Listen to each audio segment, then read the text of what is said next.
Dit programma wordt mede mogelijk gemaakt door Amsterdam University Press.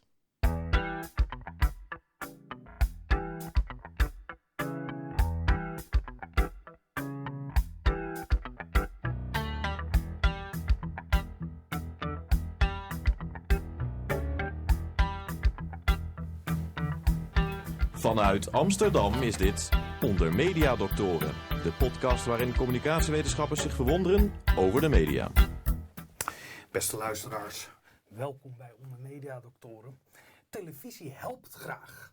Als je man een slechte klusser is, of je hebt ruzie met je familie, of je hebt een hele rare neus en je wilt dat laten opereren, dan is de televisie er voor je. De televisie is er om je te helpen. Ook als je homoseksueel bent en je het moeilijk vindt om dat aan je vrienden of aan je familie te vertellen. Ook dan is televisie daar om je te helpen.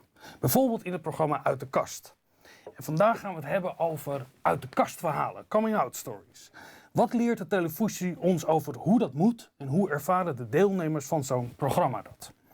Ik bespreek dat met Balázs Boros, antropoloog die voor zijn promotieonderzoek onder meer sprak met 10 deelnemers van het programma Uit de Kast, om erachter te komen waarom deze mensen daaraan meededen. En uiteraard met dokter Linda Duits. We zullen dit programma in het Engels doen. Als u daar moeite mee heeft, dan raden wij u aan iets anders te gaan doen. Balázs, why is it that people want to participate in shows like Uit de Kast? Well, they gave me several reasons.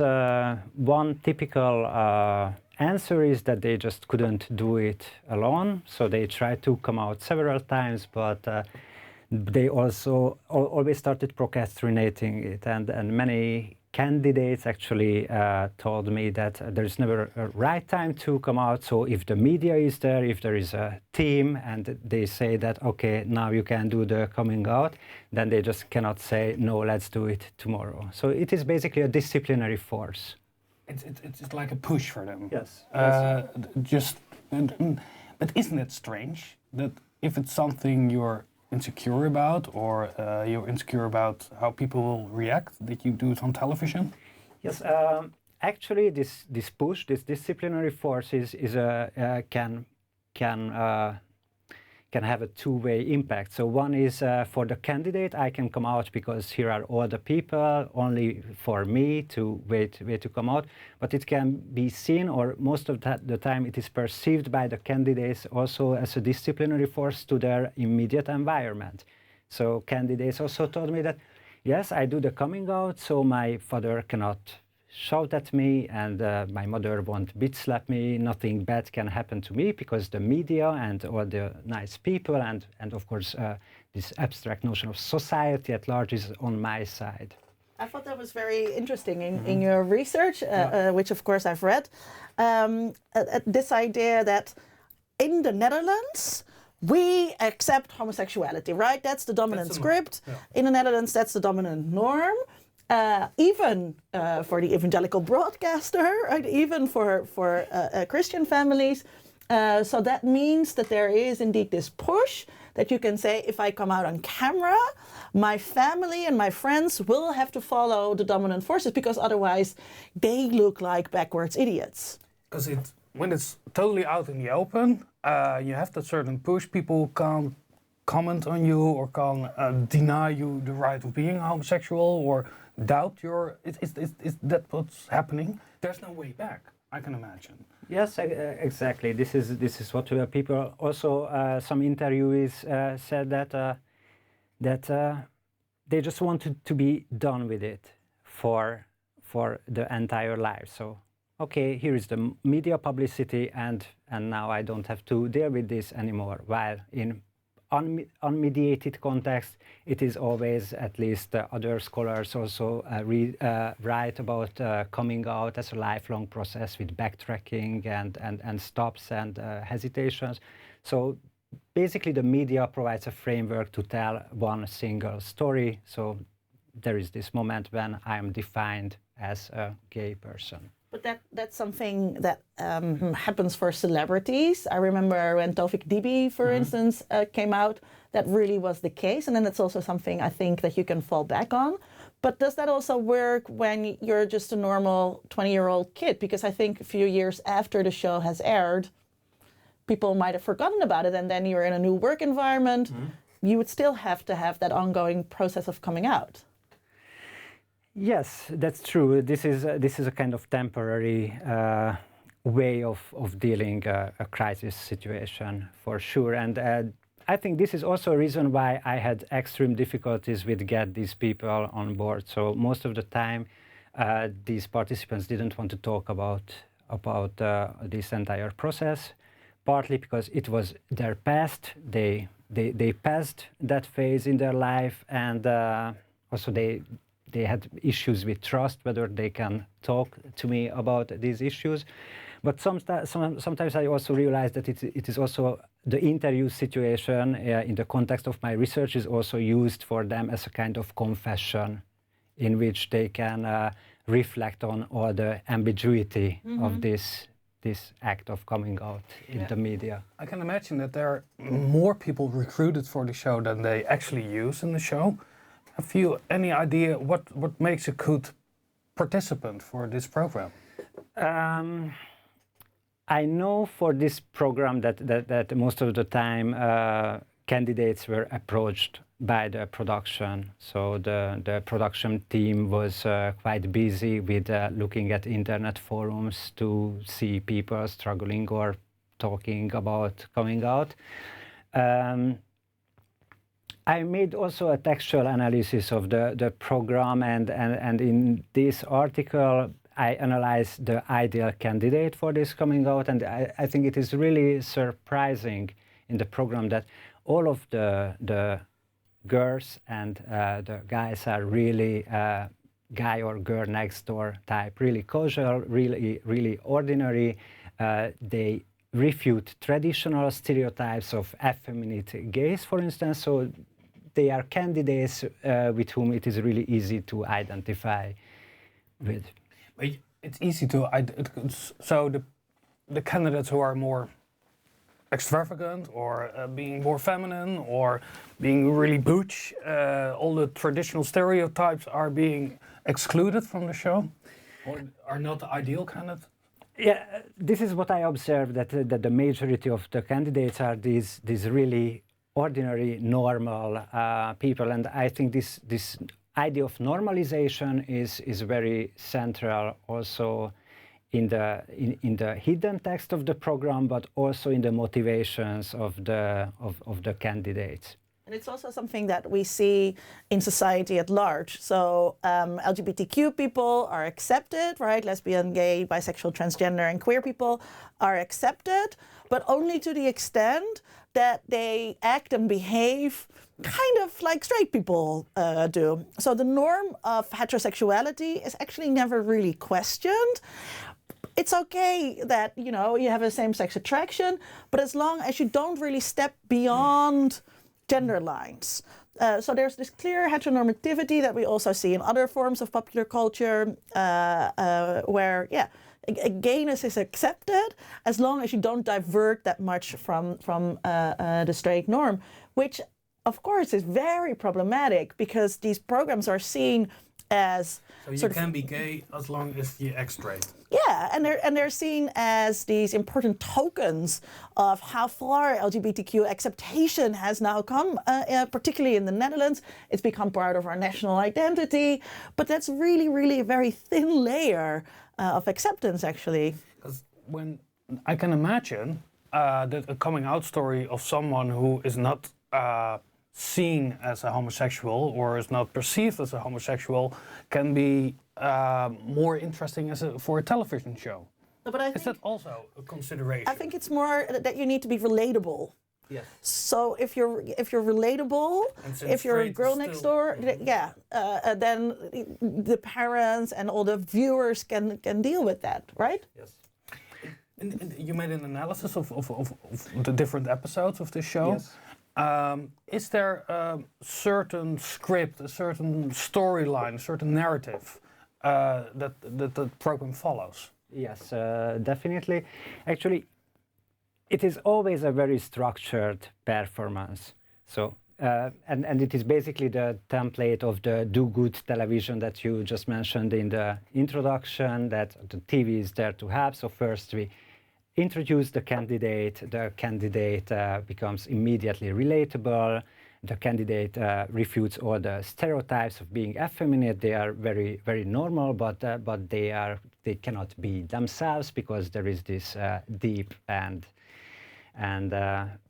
conflicting secret inside. And it's about a secret. It's about living in a hidden life, or a double life, or is it not being yourself? Yes, on the textual level, it is very much about the struggle of not being an authentic person and someone who has this hidden life. But not really. There's not really like a hidden life, right, where a person goes to gay saunas or acts in all these stereotypical ways that we associate, or is there? No, not necessarily. I think it is more like the internal struggle that I cannot be honest to the closest people around me. So this means that I'm not a full person, and that's why I have to get. It is basically the ritual template of confession. And then, of course, there is the presenter, the very handsome Ari Bomsma, who is really confident. One of the candidates also, by way of a joke, told me that the reason why he applied that he wanted to meet Ari Bomsma in real life. And obviously, there is the peak of the program when the candidates disclose their real self. But at least in a Catholic tradition, you can only confess to something that is a sin. Is there something sinful in not telling the truth to your parents or to your friends about who you really are? In the narrative of the show? No, it's not really problematized. So it is very much taken for granted that I have to confess, I have to be open, I have to be honest about myself. So this is not actually questioned in the show, but the interesting point is that after the coming out, it becomes really like a ritual closure, and it's so everyone celebrates, or it is okay, you shouldn't have suffered, or most of the time this is what happens. And then Ari Bomsma also interviewed the entire family about the experience. So can I say something about the sin thing that you said? So of course that was how we confessed in Catholic times, but Foucault pointed out that in modern times we started confessions to psychologists, right? We started confessing to these other people, and then it's always related to the self. So this whole idea that you are not being your true self is kind of the modern sin that you then have to confess to on television, and that you can then be helped to. You're not real to yourself or to your surroundings, and the confession is opening up and telling the true you. It's this idea of a secret, which I think is very interesting, because coming out has now become almost synonymous with disclosing a secret. So when you have something that nobody gets to know about, the term is used. Uit de kast komen. Ik kom uit de kast als Ajax-fan. Of ik kom uit de kast als something that's not really that related to you. But sometimes it is still about sexuality. So we have these scripts now to come out as gay or lesbian or bisexual. And we get to see new scripts on television coming out as a transgender person, for instance. And very recently we also saw coming out as an intersex person, which is something that there's not a lot of talk about yet. And I think that's the new kind of hip thing that people want to come out to. And maybe we can watch a little example of that. Nou, hoi. Ik ben Rianne van Dorst en ik mag televisie gaan maken. En ik sta hier op het sprookjesachtige mediapark. En waar ga ik dan televisie over maken? Waar anders over dan? Gender. Er is een enorme hype. We hebben, weet ik veel, over transgenders die transgender zijn. Transgenders die gaan daten. Maar ik denk dat het nog wel net even iets breder kan dan dat. Want waarom denken we nou eigenlijk in man en vrouw? En hoe zit dat in je hoofd? En wat zit er allemaal nog tussenin? Wat vind je er eigenlijk van dat mensen zeggen, goh, ze heeft iets mannelijks? Vind je dat irritant? Ik hoor het al heel mijn leven. Ik ben ook heel mannelijk. Of niet vrouwelijk, laten we het zo zeggen. Goed, maar waarom wil ik dit programma nou gaan maken? Dat zit als volgt. Ik vind het best wel spannend om over te praten zo op de camera. Want normaal gesproken heb ik het daar alleen maar met mijn vrienden over of met mijn familie. Er wordt mij ook van alle kanten geadviseerd om het er niet over te hebben. Maar ik wil mezelf eigenlijk bevrijden door het er wel over te hebben. Want dat moet. Ik ben namelijk in 1984 geboren als hermafrodiet. Wat zoveel betekent dat je zowel mannelijke als vrouwelijke eigenschappen in je lichaam hebt. Er was toen de tijd niet zoveel over bekend en er werd toen ook geadviseerd om door dokters een keuze te maken. En van mij hebben ze dus geprobeerd in ieder geval om een meisje te maken. Zo ben ik opgegroeid. Zo moest ik me dan altijd gaan gedragen en doen. En ik voel dat helemaal niet zo. Weet je, ik ben dat gewoon niet. Ik bedoel, ik ben ook geen gozer, maar wat ben ik dan wel? Ik weet niet, ik kan me nergens aan identificeren. Ik sta hier midden in de stad en alles is alleen maar bam mannen, bam vrouwen. Er is niks, ik heb niet het idee dat er iets voor mij is. En met dit programma wil ik gaan kijken of ik niet ergens een soort herkenning kan vinden. Wat is er nog meer mogelijk tussen man en vrouw? Linda. So this program Geslacht from BNN featuring Rianne van Dorst, who comes out as an intersex person. Two things I find very interesting. I showed this clip to other people and then they said, oh, it's so brave how she's standing there and then she comes out of the closet. Which is really weird because, of course, this is not the first time that she's telling people. She's making a bloody television show about it. So she told the production crew. This is a repeated moment, but viewers watch it as very sincere. So they recognize the script and I find it really important. And then you're brave. So you're always brave for doing this. And another thing that's really interesting about this show, loads of people loved it because, oh, intersex, and we have not heard a lot of things about it. But this show does nothing at all to question the idea that gender is a binary, that you're either or. This show sets out to discover what femininity is, and then they go interview Patricia Pai. So there's really nothing queer about this program at all. So it's still stuck in this binary notion of male, female. Exactly. So the viewer at home, you know, nice parents who live in a quiet town in the Netherlands, don't have to adjust anything in their thinking about gender in the same way that Uit de Kast doesn't expect you to or challenges you to change anything in your thinking about homosexuality, which means that these shows appear really, really progressive. Mm-hmm. But in the end, I think they're really not. They're quite conservative. The traditional notion of male or female, and the show Uit de Kast is also a reconfirmation of what normal is. And she said that she was liberated by the idea of telling. And that's also you said about Uit de Kast. It's a one-time thing, you're coming out. Is it a one-time thing? I don't think that this is a one-time thing, so it depends on the social context where you have to come out. But just a little bit following up on what Linda said, it is also really interesting in Uit de Kast that despite this progressive tone, also the participants commonly tell me that they wanted to show that homosexuality is not a choice.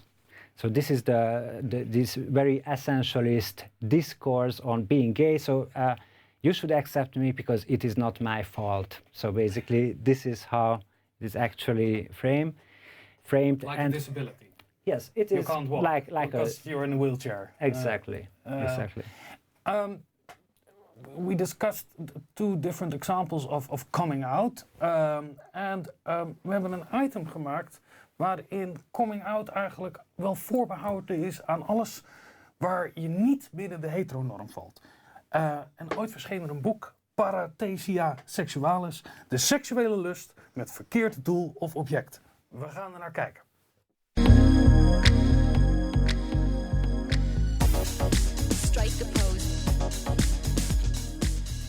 Homoseksualiteit kende in de 18e en 19e eeuw vele verschillende vormen op verschillende plaatsen. En hoewel sommige homoseksuelen zichzelf al in de 18e eeuw verenigden op basis van een seksuele voorkeur, is de medische wetenschap uit de 19e eeuw uiteindelijk wel zeer bepalend geweest voor het formuleren van de homoseksuele identiteit. Geschiedkundige en socioloog Harry Oosterhuis stelt daarnaast dat 18e-eeuwse homoseksuelen een fundamenteel ander zelfbeeld hadden dan 19e-eeuwse homoseksuelen. Deze laatste hadden hun identiteit gevormd onder invloed van de discussie over homoseksuele identiteit door zowel henzelf als medici.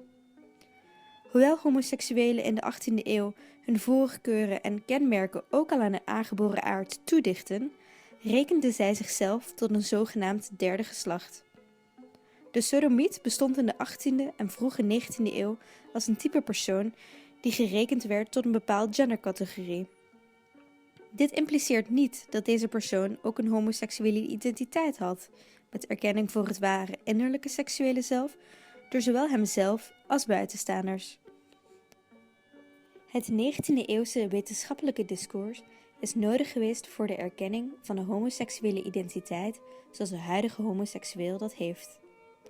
Zo bracht Richard von Krafft-Ebing eind 19e eeuw het boek Psychopathia Sexualis uit, dat bedoeld was als forensisch verwijsboek voor psychiaters, artsen en rechters.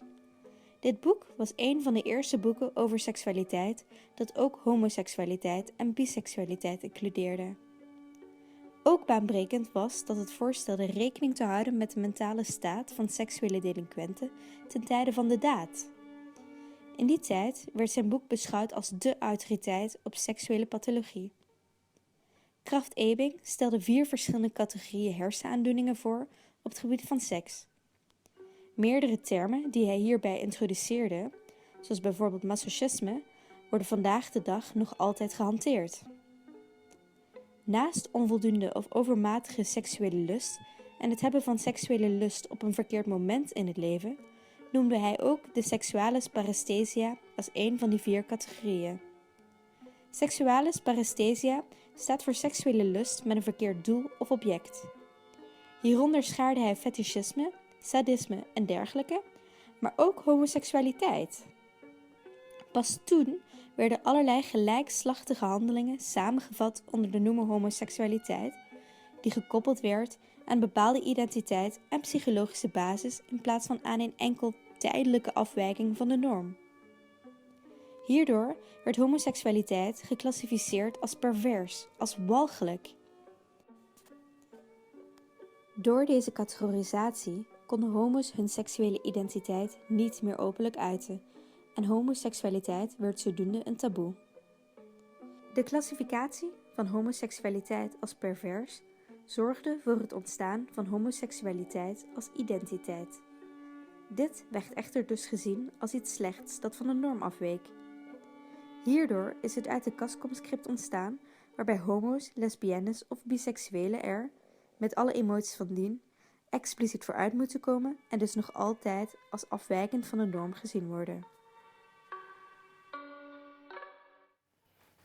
So, interesting historical item about something that I use a lot in my courses on gender and sexuality, von Krafft-Ebing. And what is so interesting about this psychiatrist, he started out classifying perversions as a typical 19th century scientist would do.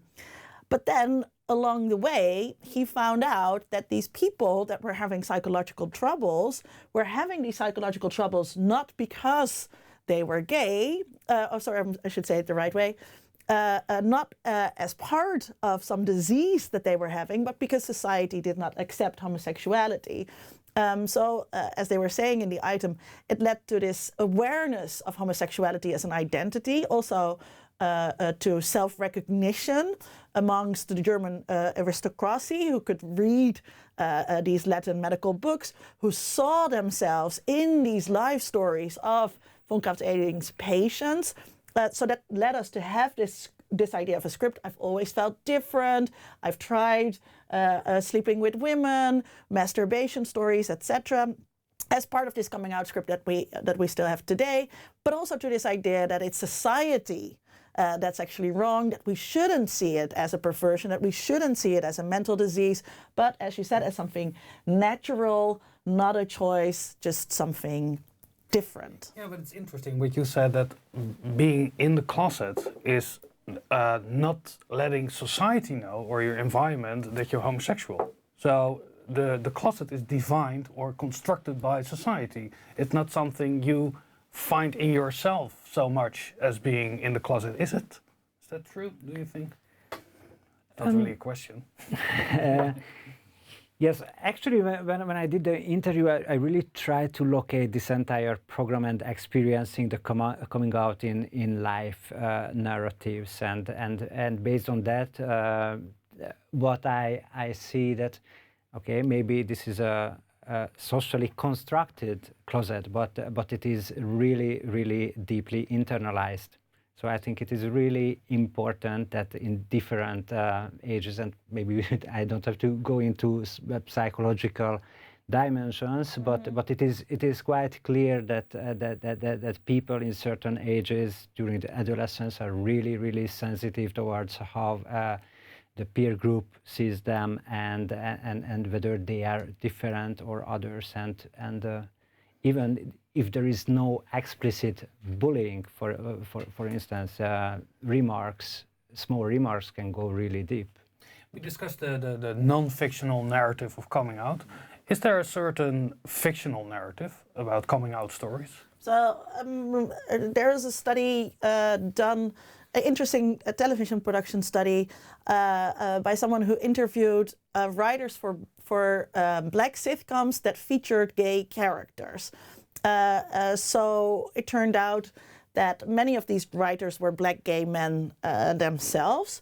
But what they did in these sitcoms is reproduce this very stereotypical narrative in which gay characters can feature, and that was almost the only narrative in which gay characters could feature, namely a coming out. Yeah. So, for instance, the television show Moesha. You can only do it once, and then you're the gay character. Not quite. Moesha encounters a boy. There's some insecurity about whether he's straight or not. Then he has a coming out narrative.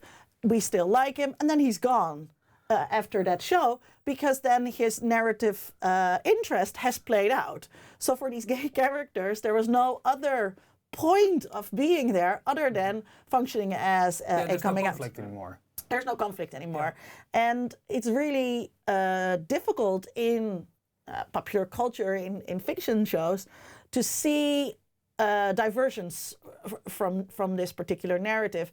So for instance, one of the very hip shows that you have now, Sense8, in which most of the characters are pansexual,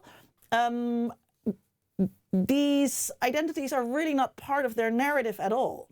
Other aspects of their identity are highlighted, which is very progressive and something that you rarely ever see, even like in a show like Orange is the New Black, that has been praised for its depiction of diverse sexualities. In the end, I don't know. What do you think? Yes, what I wanted to add to this fictional narratives, that what makes media coming out in general interesting, at least for me, that I see sometimes that the line between fiction and reality is very much blurred. So if we think about YouTube coming out videos, which are made by ordinary people, and it should be an authentic story, they are really strongly patterned. And if you try to follow the popularity of these videos, you can basically see what kind of fictional media logic is present. You learn how to do it. Is that what's happening? That's one thing, and I think there is also something that you learn how to make popular coming out videos. Yeah. So there is clearly a media logic going on, that first time the big hit of YouTube coming out videos were those where people came out live, so with a hidden camera, and they called their father. And then it has to be a military guy, again, because it refutes stereotypes. Then it has to be twins, doing it simultaneously.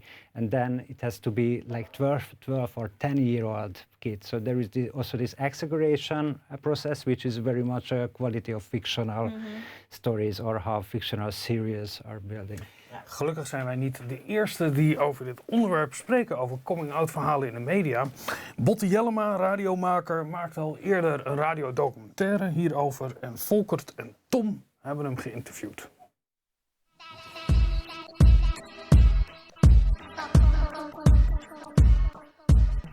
Mijn naam is Botte Jellema en ik ben radiomaker. Ik werk vooral voor de publieke omroep in Hilversum en ik ben freelancer. En waarom wou jij jouw radiodocumentaire maken over homo's die over hun coming-out verhaal praten? Het is inmiddels een aantal jaren geleden dat ik een documentaire over dit onderwerp maakte. Toevallig ben ik precies op dit moment weer met eentje bezig die ook over homoseksualiteit en over homo-emancipatie gaat.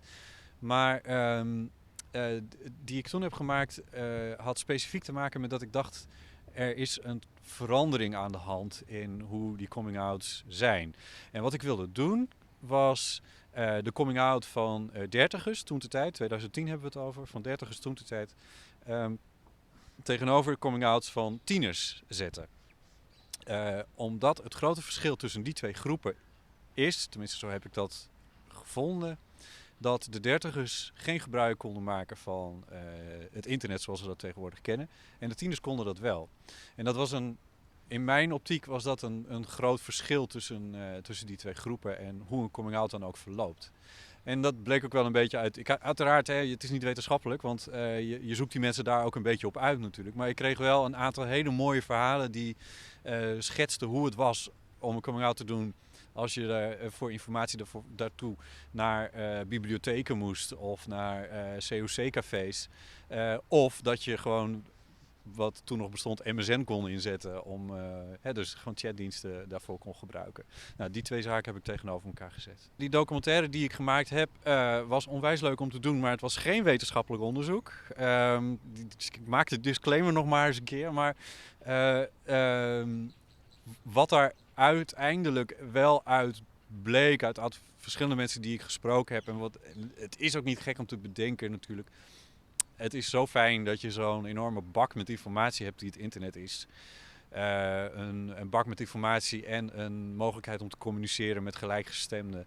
Dat is zo ongelooflijk fijn en dat is wat jongeren die een coming-out beleven zo ontzettend nodig hebben. Vroeger werd zoiets gezocht in homocafés. Ik bedoel, daar zoeken we het nog steeds wel, maar dingen als coming-out. Het is zo fijn dat zo'n internet bestaat waar je dat gewoon nog redelijkerwijs anoniem rustig allemaal kan ontdekken. En het is echt een zegen. Het is echt een zegen, dat internet. Dit soort radioprogramma's zoals ik dat heb gemaakt, maar ook televisieprogramma's zoals Uit de Kast, versimpelen eigenlijk de werkelijkheid een klein beetje. We kiezen ervoor om één moment uit te lichten, namelijk de coming-out.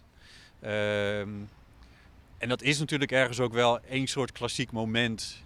Pap, mam, ik moet je iets vertellen. Dat bestaat gewoon, dat moment. En dat is voor heel veel homo's is zo'n moment er geweest. Uiteindelijk is het natuurlijk wel zo dat uit de kast komen is iets wat je daarna eigenlijk elke week nog wel een keer zal doen. Omdat je altijd weer nieuwe mensen tegenkomt. Het doet het ertoe of het je vertelt of doet het er niet toe dat je het vertelt. Daar moet je elke keer weer een keuze in maken. Dus er is zeker sprake van een simplificatie van een coming-out. Er bestaat een vrij simpel idee over zoiets. Weet je, ik keek met die jongens ook allemaal terug op hoe dat toen was. Dus ook zij hebben al een soort verhaal ontwikkeld in hun hoofd. Waarin ze niet de meeste complicaties of misverstanden, die zijn daar al uit. Weet je wel? Maar de werkelijkheid is natuurlijk altijd een beetje wilder. Kijk, het blijft media. Media is natuurlijk nooit de werkelijkheid. Het is altijd een afspiegeling van. En dat geldt ook voor coming-out, programma's over coming-out. Ja. Kijk, programma's zoals Uit de Kast, die bestaan omdat het natuurlijk op spannende televisie op kan leveren. Hè? Mensen worstelen ergens mee, er zijn emoties gaan ermee gepaard. En dat heb je bij een coming-out. Dat betekent dus dat bij Uit de Kast heb je dit, maar er zijn ook andere televisieprogramma's en andere radioprogramma's, mensen die documentaires maken die hier aandacht aan besteden. Omdat er zeg maar een soort bijzonderheid is. Je zou denken dat we inmiddels wel zo ver gevorderd zouden zijn in de emancipatie, of hoe je het dan wil noemen, dat het niet meer nodig zou zijn. Maar in de praktijk blijkt dat toch nog altijd heteroseksualiteit de norm is. En zolang dat zo is, zal voor homo's, zal het voor mensen toch altijd een moment zijn dat hij moet verklaren of vertellen, of hoe je het wil noemen, dat hij homo is. En dat betekent dus dat er nog steeds in deze tijd ook coming-outs bestaan. Balázs, Botte did non-scientific research. We can't stress that enough. Non-scientific. That's what he said about the difference between coming out in your 30s or in a time when there is internet. How do you see that? What's the... Yeah, sure, there is differences. So the internet is obviously a larger space, and there are more options. But I also agree with this notion that the coming out is really a continuous and lifelong process. So it again depends that maybe the internet provides a safe space to come out, maybe playing with your identity, and the real life situation can be really different. I think so too. So the internet provides a space for practice, for experimentation, for trying out this coming out narrative, for practicing the narrative and seeing how well you're doing. And that might help you. But I'm always hesitant with describing too much power there to the internet, because before the internet, as Botte was saying, you would go to meetings of the COC, so you would find other ways where you could practice these things. So I think it's more helpful maybe in doing that from the safety of your own home. It's less dangerous as well. You don't have to go to a public library and rent a book about. And you don't have to go to Amsterdam to go to the COC, which is also a problem why the COC is losing members. What I think is interesting of this process that can be a struggle that Botte is talking about is that element is usually left out in the media coming out narrative. So it's just the moment of the coming out where before that you get to tell a little bit about how you struggled with yourself, but we don't really get to know anything about that struggle. And again, what I think is crucial there is that there is never any questioning of the heteronorm going on, because if that struggle or that isolation that people experience, that lack of knowledge about how to do these things, and then what could gay sex be, or what are gay relationships like, that struggle for information, if you were to visualize that in media, that means that heterosexual viewers or heterosexual readers would have to think about this horrible heteronormative world that they are creating, and they have to be held accountable for that. And that is never ever done. But are there alternative scripts, maybe more radical scripts about fuck this world? I'm not doing this whole coming out story of if this world rejects me. I can imagine that there are there alternative scripts? I don't know. Yes, this is a difficult question, because I watch Kast. I watch it several times. I always find points that I criticize, but at the end I ask also myself this normative question that, okay, how could this be done better? Is it problematic, the very existence of the show, or it has advantages?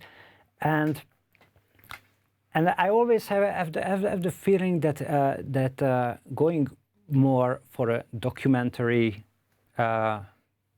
direction would be helpful to explore the complexity of the issue, and that there is no really a single story when it comes to coming out. It would be better if the strict format of the show is more reconfirmation of this heterosexual norm, and we need to know more about what's happening before and after.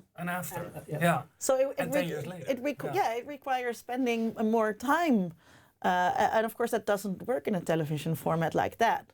And I wonder if there would be the same market for it as there is for this script, because it's really comfortable for straight people to say, oh, your struggle wasn't necessary at all. We accept you just the way you are, which kind of isn't true, because if that was really true, then there would be no necessity of coming out. Because if the world wasn't such a horrible heteronormative place, then there wouldn't be this idea of being in the closet in the first place, right? So the fact that you're in the closet says something about the heteronormativity of the culture that people are growing up in. And even if that's not an outwardly hostile environment for LGBTQ people, it's still the norm. So when you're growing up and you're in school and you're not even bullied as a guy for never having girlfriends, you still have to deal with all these people who are always asking you about girlfriends and dating girls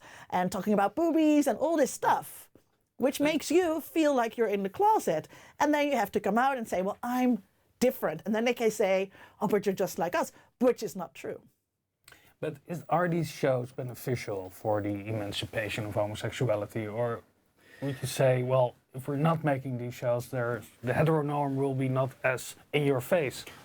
In the one hand, I think they are beneficial in a sense that young people indeed can find role models, and